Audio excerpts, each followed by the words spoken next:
All right, look, I want to tell you something that's been bothering me for a while now. And I know exactly how it's going to sound. Every generation thinks that they're the last generation. People have been predicting the end of the world since the book of Acts, probably before that. And I get it, but here's why I'm making this video. Because I think most Christians are preparing for a disaster Jesus never told us to fear. And the strange part is the people doing the most preparation are often the ones missing it. Now, don't misunderstand me. I'm not against preparedness. I'm all for it. Right? I've got food put away. I've got supplies, tools, equipment, everything you could imagine. We do live in Wyoming, after all. And out here, if you don't prepare for things, reality has a way of teaching you those lessons real quick. So I'm not against that. But lately, I've been noticing something. The things that Christians spend the most time preparing for are rarely the things Jesus spent the most time warning about. And the things that Jesus warned about over and over and over again, almost nobody seems to care about. Nobody seems concerned about those things. So I started asking myself a question. If everything changed tomorrow, what would actually matter in our lives? What still matters when the power goes out? What still matters if the economy crashes? And what would still matter if every single comfort that we've built into our lives was suddenly gone overnight? And I came up with five things. None of them are things that you can buy. And none of them are things that come from Amazon. Okay. And the last one is the thing I think most Christians are completely unprepared for. I'd even venture to say oblivious towards. Let's start with number 5, the cheapest one. The ability to sit in silence. No phone, no podcasts, no scrolling. Just you. Most people, me included, some days can't do that anymore. And before you disagree, try it. Try it tonight. 30 minutes, no screens, no noise, no distractions, no nothing. Try it. Just sit there. Most of us don't make it past 7 minutes, much less 30. The average man in this phone touches his phone over 2,600 times a day. That's not a number I just made up. That's measured. The second things get quiet in our lives, we reach for something. We all do. Whether it's a screen, a drink, maybe a distraction, something to fill that, anything. Because somewhere along the way, we've become terrified of silence. And that's weird when you think about it. The Bible is full of men hearing God in quiet places, but we avoid them. Moses, David, Elijah, Jesus himself, he constantly disappeared into solitude to be alone. Yet you and I have created lives where we're never alone with our thoughts. The average person consumes more information in a day than previous generations consumed in months. And somehow, we're not calmer. We're not wiser. We're not more grounded or intentional. We're just louder. And you know what worries me? Is I think a lot of people mistake constant stimulation for strength. Constant stimulation, constant noise with knowledge or wisdom. But if the noise stopped tomorrow, how many people would actually be okay? How many people could deal with that? That's why I think silence is the first test. And almost nobody realizes they're failing that one. But that's your first sign. If you can't be alone with yourself, you're not ready.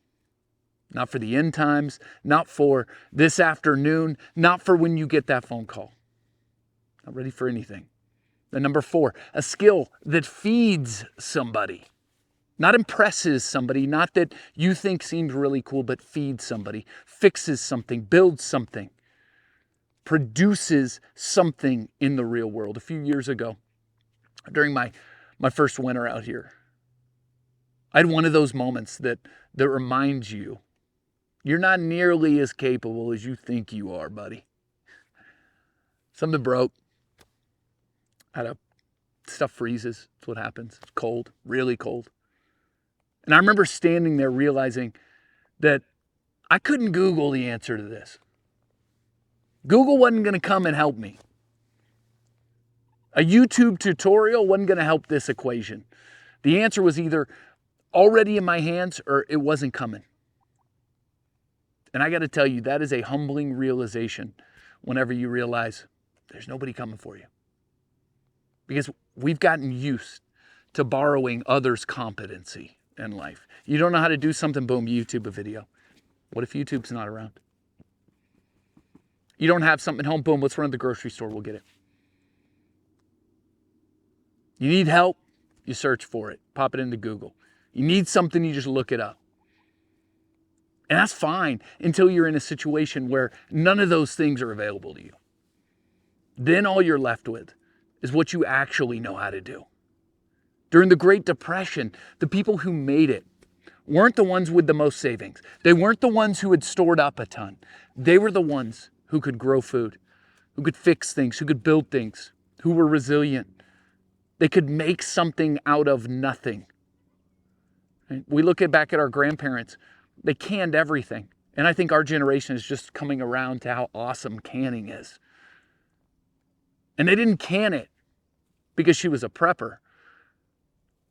They canned because that's what you did. You produced, you processed, and you preserved. You didn't waste things. That was a skill, and it must be learned. It's not something you're born with. In that time, it kept people alive, and it will in the future too. Could be gardening. Could look like welding for you. Could like taking care of animals whenever they're sick. Could be first aid for other people. Could be mechanics fixing cars. I don't care what it is. All right? I care that it's real. Because when things get hard, when things get difficult, usefulness becomes incredibly valuable. The world we're living in right now rewards visibility. The world that's coming, I may very well reward usefulness. And those aren't the same thing. This might be interesting. The skill you learn might not be the skill that you need. But the act of learning with your hands, instead of just looking at a screen and letting that give you all the answers as step by step, it makes you capable in a way that most men, they just aren't anymore. They can problem solve. They can fix, oh, I get that this connects to this and I know how that runs, so I could probably, it will build something in you even if you never use the skill. And capable men get through things that helpless men won't. They would have quit a long time ago. So get a skill. Number 3, a list of people who know your name. Not your username, your name. I want you to think about something for a second. If your truck ended up in a ditch tonight, who are you calling? Let's say it happened in the middle of the night, 2 a.m. Who are you calling? And more importantly, who would actually answer that call? How many people know where you live? And how many people would notice if you disappeared in 3 days? How many people are coming looking? Most men don't like this conversation, right? Because the answer is usually it's uncomfortable. Right? I don't know. Maybe this guy or man, I don't know. We built a culture where men are connected to everyone and known by absolutely nobody. Think about how many contacts you have on your phone. How many of those could you call? They'd actually help you out. You could have thousands of followers and subscribers, but 0 brothers in life. Thousands of contacts, but nobody to call. And history keeps teaching the same lesson. The lone wolf don't make it. The pack does. Every famine, war, collapse, the people who survived weren't always the strongest. They were the people who belonged to something. They had community. Right? Whether that was a family, a church, a people group, a tribe. And community is one of those things you can't build when you need it. It must already be built. You got to build it before. That's why I think one of the biggest lies that modern men believe is that independence, well, that equals strength. It doesn't. It does not. That's a lie. Not always it doesn't. Sometimes strength looks like having people. Number 2, knowledge that doesn't need Wi-Fi. This one hit me harder than I expected whenever I was thinking about it, because it kind of ties in to one that we talked about before, learning a skill set.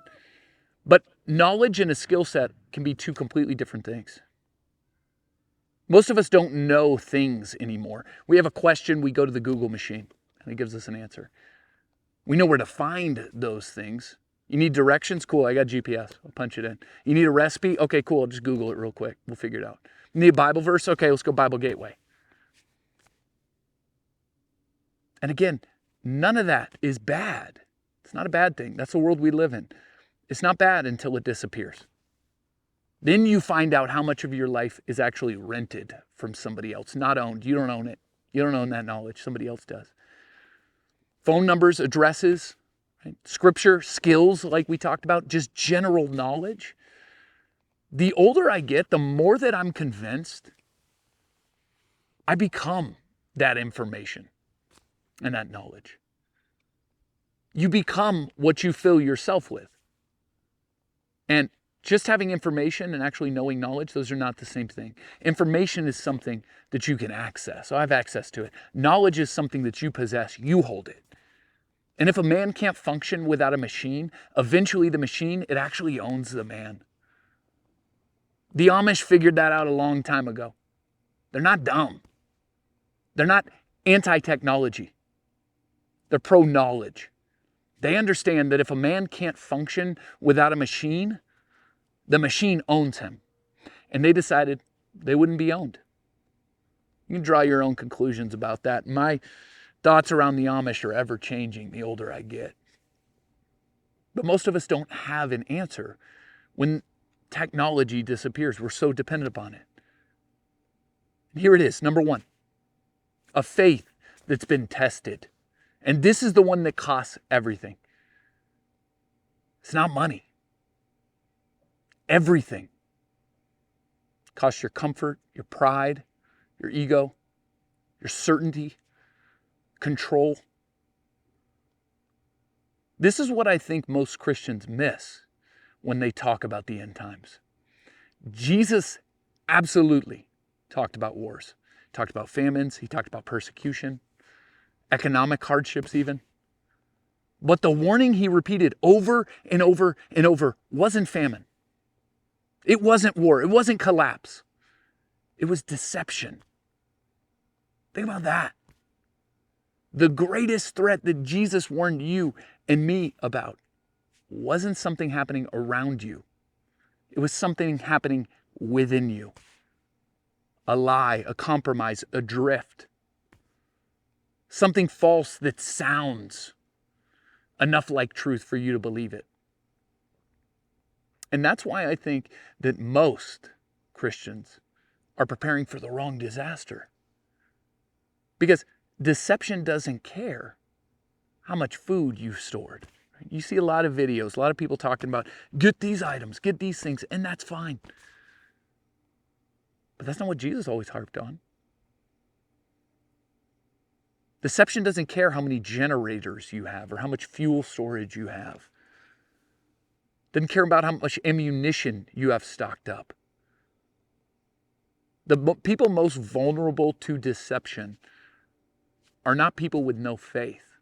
They're people with untested faith because they think those things will save them. Faith that has never been challenged. Faith that has never suffered. Faith that has never had to wrestle with doubt. That will destroy you. I've watched men lose jobs, lose businesses, lose marriages, lose people that they loved. And some of them came out stronger. Not because they had all the answers, but because they knew God.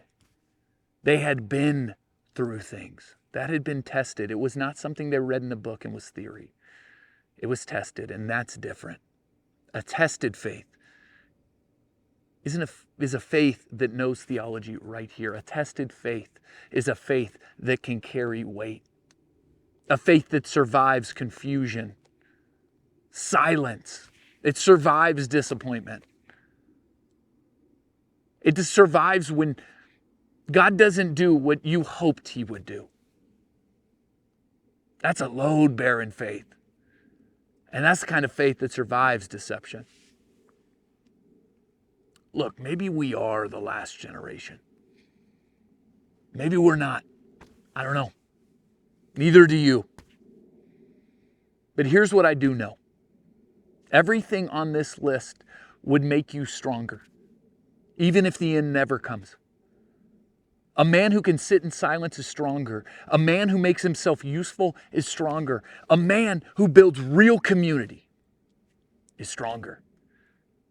When he possesses that knowledge, he is stronger. And most importantly, a man with a tested faith is stronger. But here's the question around all of it that I think we should sit on for a minute.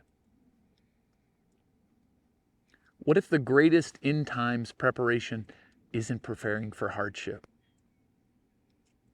What if it's preparing for deception? Because one can take your comfort, sure, but the other's going to take your soul. And only one of those things did Jesus repeatedly warn us about. If this landed with you today, share it. Maybe somebody came to mind who's fearful of that and needs to hear that Jesus actually spoke to this very thing. I'll see y'all out here. Find Jesus, fight culture, and spread the good news.